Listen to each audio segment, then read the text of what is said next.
what motivated you to start keeping this journal all those years ago? Because now you're taking all these lessons from it, but did you have any idea back then that you'd be using all these entries now? Wow. Yes and no. So, um, so the first part to your question, what motivated me to do that? And it's really interesting. Jim Rohn. And I started my career in 1987 in Las Vegas, and I actually went to one of Jim Rohn's seminars, which was an amazing experience. And now it's easy because you can just tune into Jim Rohn on YouTube, right? Which I recommend you do. They've got some of his seminars on YouTube, and you can they're 4 hours long and they're great. So I went to one of those, and Jim Rohn, and for those of you that don't know Jim Rohn, he is Tony Robbins' main mentor.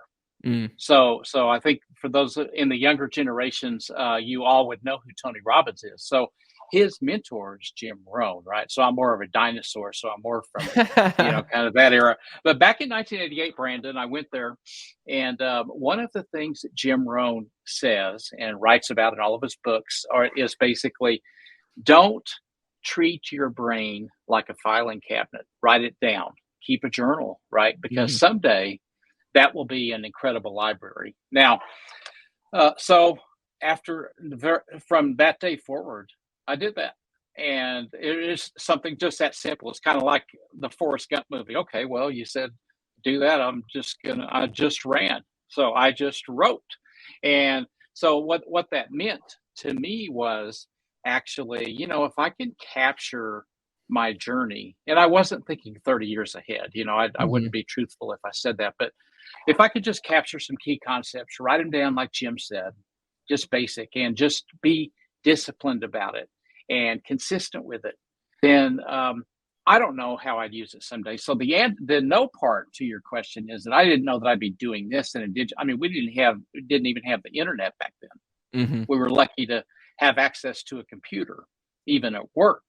And I was a banker, right? So of course we had a computer, but it was all for handling money. It wasn't for doing what you and I are doing right now in terms of sharing that. But anyway, as my journey, as I matured and went along my journey, I captured key concepts. Like this morning, I pulled one out. It's 89 books, handwritten. And basically, this morning I wrote one from 1991, Berkeley, California. I was branch manager, and my mentor, even to this day, his name is Herb Myers.